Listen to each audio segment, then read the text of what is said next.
Good afternoon. അപ്പോൾ നമ്മൾ ഇന്ന് ഡിസ്കസ് ചെയ്യാവുന്ന പോകുന്ന പോം ദ സെൻഡ് ഓഫ് എന്ന് പറഞ്ഞിട്ടുള്ള പോവാണ്. ദ സെൻഡ് ഓഫ് എന്ന് പറഞ്ഞ poem it's written by Wilfred Owen എഴുതിയ പോവാണ് ദ സെൻഡ് ഓഫ് എന്ന് പറയുന്നത്. WILFRED അതാണ് വിൽഫ്രഡ് ഓവൻ്റെ സ്പെല്ലിങ്. അദ്ദേഹം ബയോഗ്രഫി നോക്കുമ്പോൾ 1893 ആൻഡ് ഡൈഡ് 1918 ആണ്. ഒരു ഇംഗ്ലീഷ് പോയറ്റും സോൾജറുമാണ്. Who is considered the greatest poet of first world വാർ.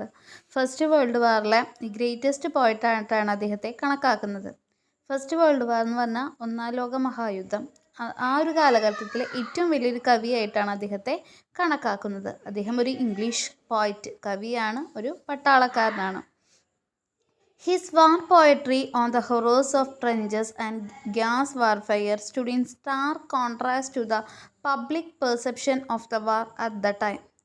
അദ്ദേഹത്തിൻ്റെ ഈ വാർ പോയട്രികളിൽ, അതായത് യുദ്ധവുമായി ബന്ധപ്പെട്ട കവിതകളിൽ, ഒരേ സമയം അദ്ദേഹം യുദ്ധത്തിൻ്റെ ഭീകരത, ട്രെഞ്ചസ് എന്നൊക്കെ പറഞ്ഞു കഴിഞ്ഞാൽ വളരെ ഭൂമിയുടെ അടിയിൽ ഒളിച്ചിരുന്നിട്ട് തുരങ്കങ്ങൾ എന്നൊക്കെ പറയും, അവിടെ ഇരുന്നിട്ട് യുദ്ധം ചെയ്യാനൊക്കെയുള്ള ആ ഒരു തുരങ്കങ്ങളുടെ ഭീകരത, അതുപോലെ തന്നെ ഗ്യാസ് വാർഫെയർ, അതിൻ്റെയൊക്കെ ഭീകരത, അതോടൊപ്പം തന്നെ യുദ്ധക്കാലത്ത് സാധാരണക്കാരനായിട്ടുള്ള മനുഷ്യന് എന്തൊക്കെ പ്രശ്നങ്ങളാണ് ഉണ്ടാക്കിയത്, അവരുടെ ജീവിതവും കൂടെ ഒരുമിച്ച് നമുക്ക് ഒരു കോൺട്രാസ്റ്റ് പോലെ, ഒരു വ്യത്യാസം പോലെ നമുക്ക് അദ്ദേഹത്തിൻ്റെ കവിതകളിൽ കാണാനായിട്ട് സാധിക്കുമായിരുന്നു.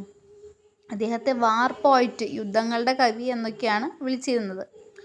Most of his works were published posthumously എന്ന് പറഞ്ഞാൽ എന്താ, അദ്ദേഹത്തിൻ്റെ ഒരുവിധം എല്ലാ കവിതകളും അദ്ദേഹം മരിച്ചതിന് ശേഷമാണ് പബ്ലിഷ് ചെയ്തത്.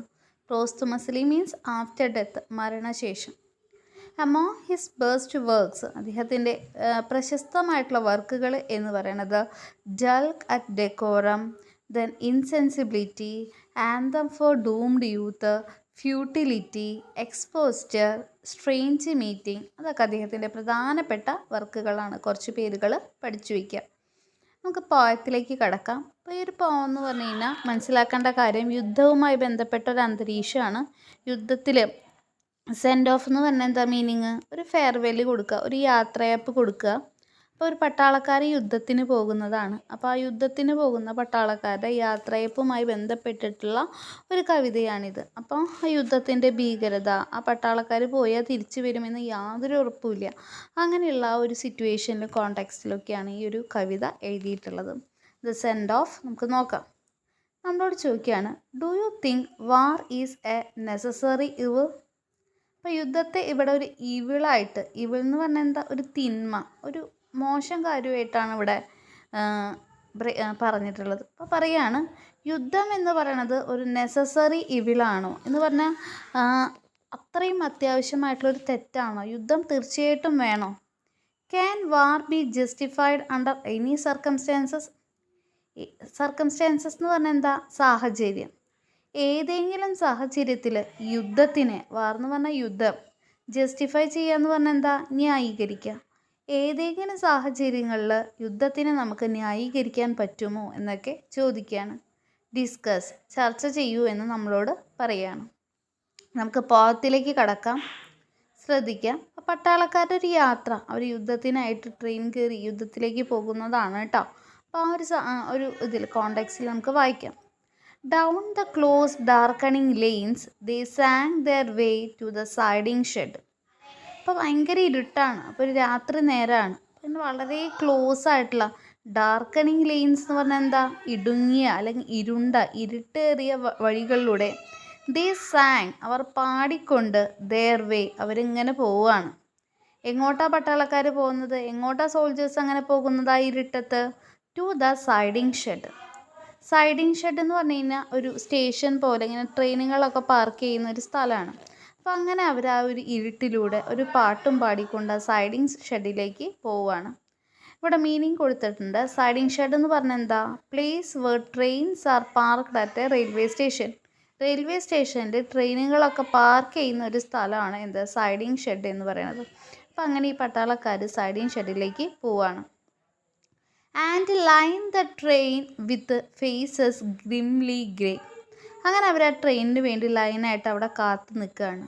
അവരുടെ മുഖം എങ്ങനെയാണ്? ഗ്രിംലി ഗേ എന്ന് പറഞ്ഞാൽ എന്താ? ഗ്രിംലി മീൻസ് സീരിയസ്ലി, വളരെ സീരിയസ് ആയിട്ടുള്ള മുഖമാണ്, അല്ലാതെ സന്തോഷത്തോടു കൂടി അട്ടഹസിച്ചിട്ടുള്ളതല്ല. അവർക്കറിയാം പോയി കഴിഞ്ഞാൽ തിരിച്ചു വരുന്ന യാതൊരു ഉറപ്പില്ല. അതുകൊണ്ട് വളരെ സീരിയസ് ആയിട്ടുള്ള ഒരു സീരിയസിലാണ് അവരുടെ ഫേസ് കാണാനായിട്ട് പറ്റും. അടുത്തത് എന്താ? Their breasts were stuck all white with wreath and spray എന്ന് പറഞ്ഞാൽ എന്താ? As men's are dead. ഇപ്പം ഒരാളുകൾ മരിച്ചു കഴിഞ്ഞാൽ നമുക്കറിയാം, അപ്പോൾ അവരുടെ ശരീരത്തിൽ ഡെഡ് ബോഡിയിൽ നമ്മൾ റീത്തുകളൊക്കെ വയ്ക്കും അല്ലെ, പൂക്കൾ കൊണ്ടുള്ള റീത്തുകൾ വയ്ക്കും. സ്പ്രേ, നല്ല മണം പരക്കാൻ സ്പ്രേ, ചന്ദനത്തിരിയൊക്കെ നമ്മൾ കത്തിച്ച് വയ്ക്കും. അതുപോലെ തന്നെയാണെന്ന് പറയാണ്. ഇവരുടെ ശരീരത്തിൽ, അതായത് ഇവരുടെ നെഞ്ചിൽ റീത്ത്, പൂമാലകളുണ്ട്, അതുപോലെ സ്പ്രേ, സുഗന്ധങ്ങളുണ്ടെന്ന് പറയാണ്. ആസ് മെൻസ് ആർ ഡെഡ് എന്നോട് ഉദ്ദേശിക്കുന്നത് എന്താ? രണ്ട് രീതിയിൽ നമുക്ക് പറയാം. ഒന്ന് നമുക്ക് പറയാം മരിച്ച ശവത്തിന് വെക്കുന്ന പോലെ എന്ന് പറയാം, ഡെഡ് ബോഡിക്ക് വെക്കുന്ന പോലെ എന്ന് പറയാം. അല്ലെങ്കിൽ വേറൊരു രീതിയിലും പറയാം. കാരണം എന്താ? ഇവരൊക്കെ മരിക്കാൻ പോകുന്നവരാണ്, ഇവരൊന്നും തിരിച്ചു വരുന്ന 1% പോലും ഉറപ്പില്ല എന്നും നമുക്ക് ഈ വരികളിൽ അർത്ഥം ആക്കാം. Okay, clear? ഇനി ഡൾ പോട്ടേഴ്സ് വാച്ച്ഡ് ദം. പോട്ടർമാരാരാ? വെയിറ്റ് എടുക്കുന്നവരല്ലേ, ലഗേജ് എടുക്കുന്നവർ. അവർ ഡള്ളാണ്, അവർ വളരെ ഡള്ളാണ്.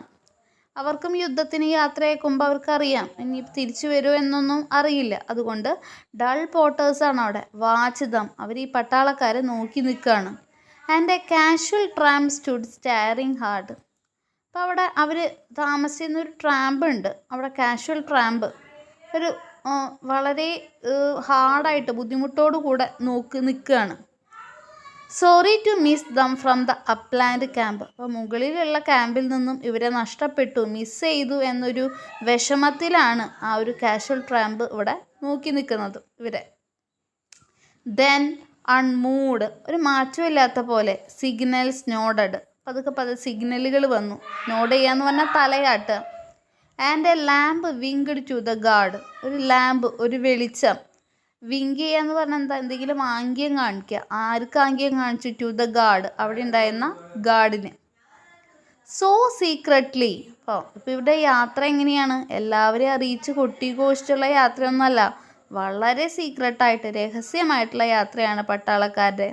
Like wrongs hushed up they went. അങ്ങനെ എന്തൊക്കെയോ തെറ്റുകൾ ചെയ്ത പോലത്തെ രീതിയിലൊക്കെയുള്ള ഒരു സീക്രട്ട് യാത്രയാണ് ഈ പട്ടാളക്കാരുടെ. ദേ വെൻറ്റ്, അവർ പോവുകയാണ്. അപ്പോൾ നെക്സ്റ്റ് നോക്കുക. ദേ വേർ നോട്ട് അവേഴ്സ് പറയാണ്. ഇപ്പം അവരാരുടെ അല്ല, നമ്മുടെ അല്ല. ഇപ്പം അവർ നമ്മുടെ അല്ല.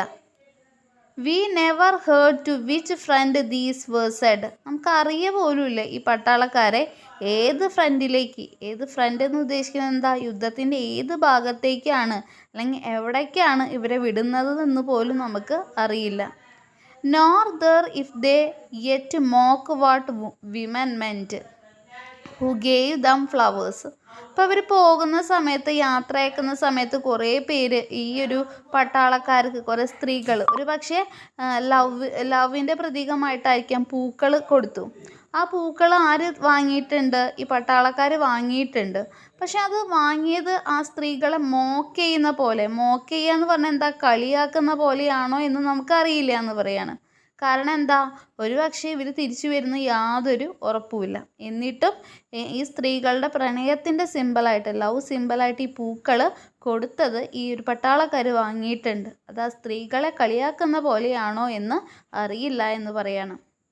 എന്നിട്ട് പറയാണ്, shall they return to the beatings of great bells in wild train loads. അവർ തിരിച്ചു വരുമോ എന്ന് ചോദിക്കുകയാണ്. അവർ തിരിച്ചു വരുമോ? ഷാൽ ദേ റിട്ടേൺ, വരുമോ? ഒരു ഉറപ്പുമില്ല. To the beatings of great bells in wild train loads. തിരിച്ച് ഈ ഒരു ട്രെയിനിൽ തന്നെ കയറിയിട്ട് അവർ തിരിച്ചു വരുമോ? ഷാൽ ദേ റിട്ടേൺ ചോദിക്കുകയാണ്. ഒരു ചോദ്യചിഹ്നമാണ്. ഉറപ്പില്ല, യുദ്ധത്തിൽ അവർ മരിച്ചേക്കാം, ഒരുപാട് ചാൻസ് ഉണ്ട് അവർ മരിക്കാൻ. അപ്പം തിരിച്ചു വരുമെന്ന് ഒരു ഉറപ്പുമില്ല എന്ന് പറയാണ്. എ ഫ്യൂ, കുറച്ച്. എ ഫ്യൂ, കുറച്ച്.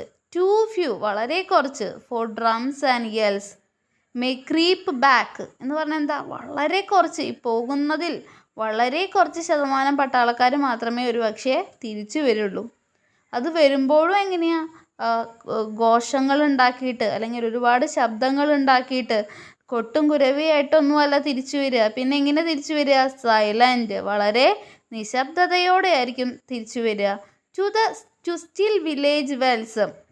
അപ്പോൾ ഹാഫ് നോൺ റോഡ്സ് അവരെങ്ങനെയായിരിക്കും വരിക? വളരെ വരും പോകുന്നവരിൽ വളരെ ചുരുക്കം ശതമാനം പേര് മാത്രമേ തിരിച്ചു വരികയുള്ളൂ. ക്രീപ്പ് ബാക്ക് എന്നാണ്. ക്രീപ്പ് എന്ന് പറഞ്ഞാൽ എന്താ? ഇഴഞ്ഞു വരിക എന്നാണ്. അതായത് ഒരുപാട് പരിക്കേറ്റിട്ടുണ്ടാവും. അങ്ങനെ പരിക്കേറ്റ വളരെ ചുരുക്കം പേര് മാത്രമേ തിരിച്ചു വരികയുള്ളൂ. മേ ക്രീപ്പ് ബാക്ക് എന്ന് പറഞ്ഞാൽ എന്താ? ഇഴഞ്ഞിട്ടായിരിക്കും വരിക, അതും വളരെ ചുരുക്കം പേര്. പക്ഷെ അവരെങ്ങനെ ഇഴഞ്ഞ് സൈലൻ്റായിട്ടായിരിക്കും വരിക. എങ്ങോട്ടേക്കാണ് വരിക? ടു സ്റ്റിൽ വില്ലേജ് വെൽസ്, അവരുടെ വില്ലേജിലേക്ക് കഷ്ടപ്പെട്ട് വരും. അപ്പോൾ ഹാഫ് നോൺ റോഡ്സ്, പകുതി അവർക്ക് അറിയാവുന്ന വഴികളിലൂടെ, അതായത് എവിടെന്നെങ്കിലും ഓടി രക്ഷപ്പെട്ട് വരുന്ന പോലെ മാത്രമേ അവർക്ക് വരാനായിട്ട് പറ്റുള്ളൂ.